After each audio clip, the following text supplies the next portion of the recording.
Okay, so para sa first task natin, mapapansin nyo, ito yung website ng Amazon, no? Kapag nag-scroll down ako, makikita nyo itong separator na to. Yan. So, di ba meron siyang dark blue? Tapos yan, yung Amazon Music, Amazon Business. At meron tayong condition of use, privacy notice, yung mga yan. Then, we have yung copyright na image, yung C. Then, yung year, Amazon, .com, and then, etc. So, ito yung first task natin. Gagawa tayo ng sarili nating footer. Now, sa footer guys, meron tayong spacing dyan. Etong sa top, and then yung bottom, or yung up and down, and then yung right and left. So, titignan din natin yan, no, pag nag-create tayo ng website. Also, mapapansin nyo, lahat ng text natin ay naka-white sila. Bakit? Kasi tinitignan din natin yung visibility ng mismong mga text natin according or accordance dito sa color ng mismong footer natin. So, dapat inaangkop din natin yan. Okay, so yan yung unang gagawin natin. So, first, remember, meron tayong top na margin or padding. And then meron din tayong bottom. Meron tayong right and left. Kasi importante yan kapag gumagawa ka ng footer. Okay, next step is mag-create naman tayo ng file. So, punta kayo ng view. After nyo pumunta sa view, ang gagawin natin ay pupunta tayo dito sa shared. Yan. So, i-click nyo siya. And then, right-click.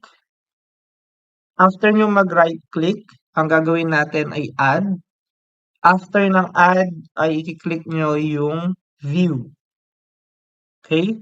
So, pag-click nyo ng view, wait nyo yung windows na lilitaw dito. Yan. And then, i-add nyo lang siya. Make sure Razor View empty yung gagamitin nyo. So, add. And then, lalagyan natin pangalan yung file. Lalagyan natin siya ng underscore footer. Yan. So, add lang natin siya. And ito na yung file natin. So, underscore footer dot cshtml. So, nakasave siya dito sa shared folder natin. So, eto siya. Next na gagawin natin ay i-delete natin yung code dito kasi maglalagay tayo ng sarili nating code. So, first, ang gagawin natin ay gagamit tayo ng footer. So, after nyo malagay yung footer, lalagay natin yung style. So, yung style natin, lalagyan natin background, yung footer natin. So, lagay natin background, and then, lagay natin yung color.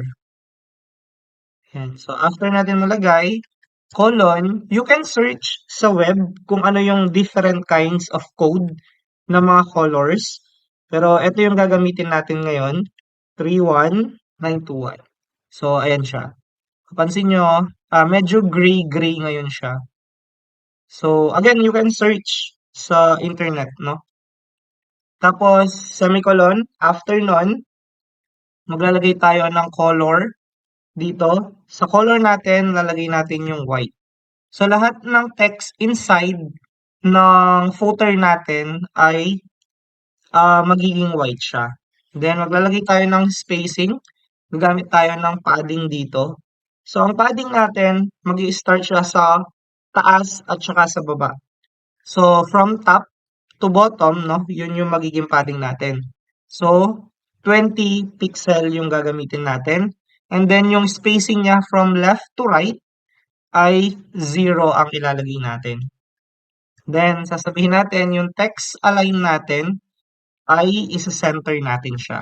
So, tapos, semicolon, and then, i-close natin yung footer natin dito. So, mapapansin nyo, automatic may closing tag na siya ng footer natin. So, ayan ngayon yung first part ng code natin dito.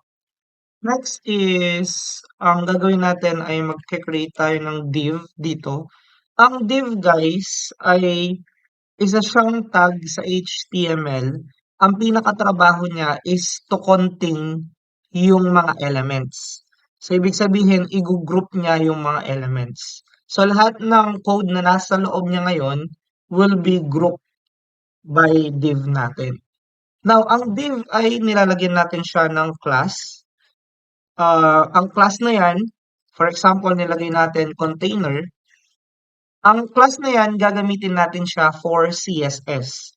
Ito naman yung i-design natin yung mismong footer natin. Ibig sabihin, kung gusto natin i-design yung mga nasa loob ng div natin, kailangan natin tawagin si container. Okay? So, i-close lang natin siya at mapapansin nyo, automatic, ilalagay niya yung closing tag natin. So, dito sa gitna, ibababa natin si div.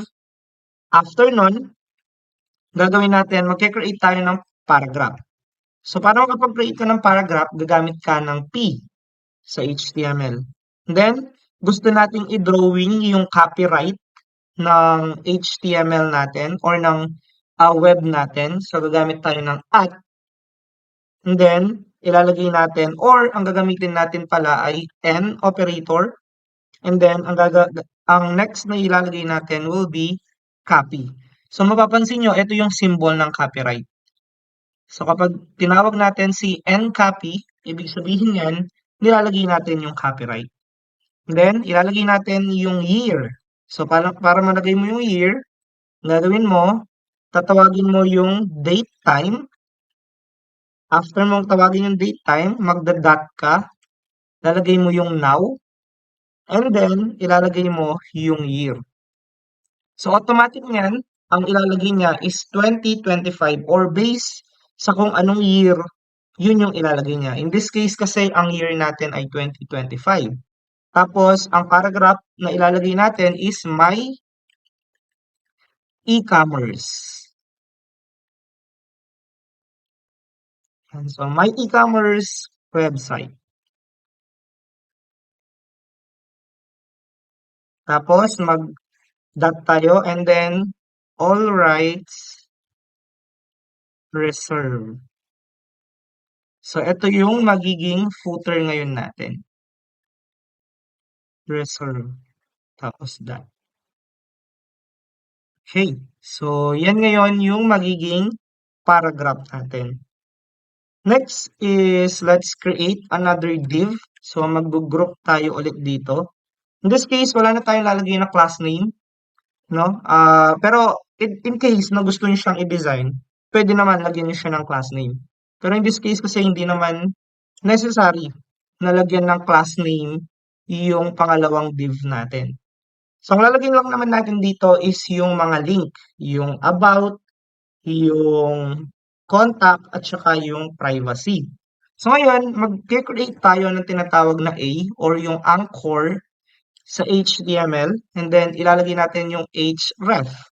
So, ito yung pag-create natin ng mismong link, no, para sa about, sa contact, at saka sa privacy. So, kung gagawa ka ng link, kailangan mong tawagin yung A, short for anchor, and then yung href para sa hyperreference natin.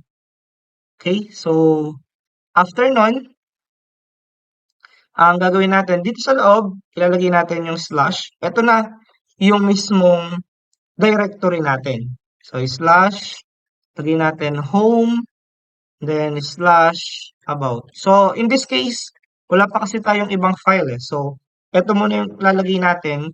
Then, kapag kinlik siya ng user natin, magkakaroon na lang siya ng error. So, home, about, tapos, lalagyan natin ng style, yung mismong mga link natin. And ang style natin, lalagay natin yung color ng about us natin, lalagay natin into white. Yan. So, after nyan, syempre, magma-margin tayo dito. So, lalagay natin ng margin. Sa margin natin, lagay natin for example ay 0. So, ibig sabihin, ang left to right na margin natin ay 0 siya. I mean, yung top and bottom natin ay 0 siya. So, wala tayong nilagay na margin doon. Pero sa left to right, maglalagay tayo ng 10 pixel na spacing or margin. Then, after nun, lagay natin dito. Saan na? Okay, so dito sa labas, lagay natin yan. And then, lalagay natin about us. Okay. Then, dito maglalagay lang tayo ng line for separator lang nila. Then, ang gagawin natin ay copy na lang ito. Then, paste. Pero, palitan natin ng contact us. Yan. Then, after nun, ang next naman ay, ito example lang, privacy policy. Yan. So, yan ngayon yung sa footer natin or yung sa copyright with about contact and privacy policy ng magiging website natin. So, eto ngayon yung sa footer .cshtml natin.